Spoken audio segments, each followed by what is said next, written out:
This lecture is about in-sample and out-of-sample errors. This is one of the most fundamental concepts that we deal with in machine learning and prediction, and so it's worth understanding the concept with a very simple example. So in-sample error is the error rate you get on the same data you use to train your predictor. This is sometimes called resubstitution error in the machine learning literature. And in-sample error is always going to be a little bit optimistic for what the error is that you would get on a new sample. And the reason why is in your specific sample, sometimes your prediction algorithm will tune itself a little bit to the noise that you collected in that particular data set. And so when you get a new data set, there'll be different noise, and so the accuracy will go down a little bit. So what we do is we look at this out-of-sample error rate. This is sometimes called the generalization error in machine learning. And so the idea is that once we build a model on a sample of data that we've collected, we might want to test it on a new sample, on a sample collected by a different person or at a different time, in order to be able to see what the sort of realistic expectation of how well that machine learning algorithm will perform on new data. So almost always out-of-sample error is what you care about. And so if you see a reported error rate for the error rate reported only on the data where the machine learning algorithm was built, you know that's very optimistic and it probably won't reflect how the model will perform in real practice. In-sample error is always less than out-of-sample error, so that's something to keep in mind.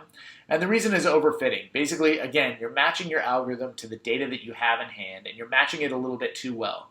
So sometimes you want to be able to give up a little bit of accuracy in the sample that you have to be able to get accuracy on new data sets. In other words, when the noise is a little bit different, your algorithm will be robust. So just to show you a really simple example, I thought I'd show you in-sample versus out-of-sample errors with a kind of a trivial example. So here's what I've done. I've taken this, again, I've gone to the KernLab package and I looked at the spam data set. Remember that was data set where we collected information about spam messages or messages from robots and things like that, and ham messages, messages we actually care about. And what I do is I actually take a very small sample of that spam data set. I just take 10 messages. And what I do is I basically look at whether you see a lot of capital letters. So I'm basically looking at the average number of capital letters that you observe in a particular email. And so I plotted the first 10 examples here versus their index. And so in red are all the spam messages, in black are all the ham messages. And so you can see, for example, that some of the spam messages, like this one up here, have a lot more capital letters than the ones that are ham messages. That sort of makes sense intuitively. So we might want to build a predictor based on the average number of capital letters as to whether you are a spam message or you're a ham message. So one thing that we could do is build a predictor that says if you have a lot of capitals, then you're a spam message, and if you don't, then you're a non-spam message. And here's what this rule could look like. You could say if you're above 2.7 for capital average, we're going to call you spam. And if you're below 2.40, you're classified as non-spam. And then one thing that we could do is we could actually try to train this algorithm very, very well to predict perfectly on this data set. So if we go back to this plot of the different values, you can see there's one spam message right down here in the lower right-hand corner that is a little bit lower than the highest non-spam value in terms of this capital average. So we could build a prediction algorithm that would capture that spam value as well. And so what we would do then is we would make a rule here that just picks out that one value in the training set. It says if you're between 2.4 and 2.45, you're called spam as well. And that's designed to basically make the training set accuracy perfect. And you can see if we apply this rule to the training set, we actually do get perfect accuracy.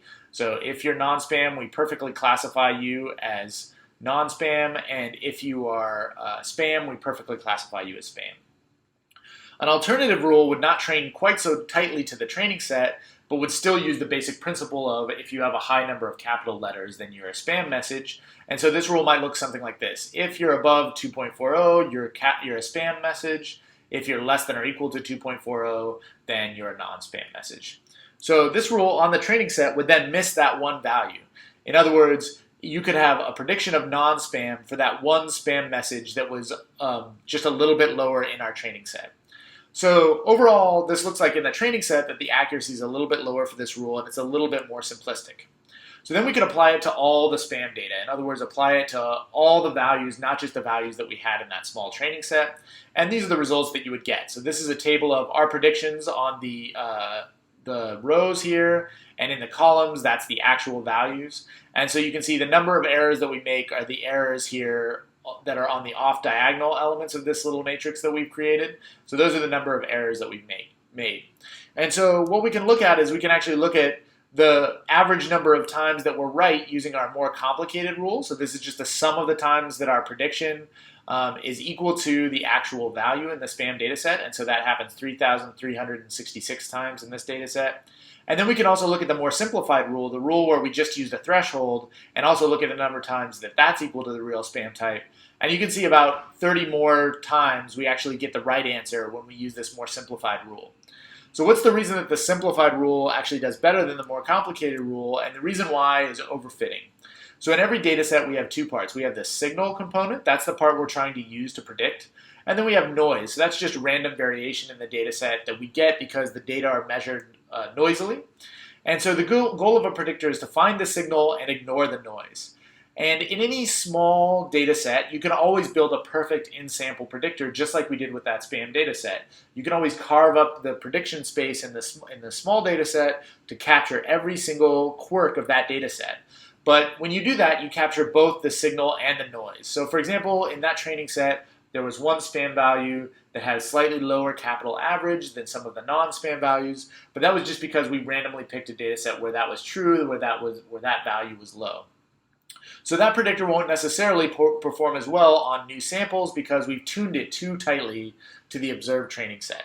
So this lecture has had two purposes. One is to introduce you to the idea of in-sample and out-of-sample errors. In-sample errors are errors on the training set we actually built with, and out-of-sample errors are errors on the data set that wasn't used to build the training predictor, and also to introduce you to this idea of overfitting, in that we want to build models that are simple enough and robust enough that they don't actually capture the noise while they do capture all of the signal.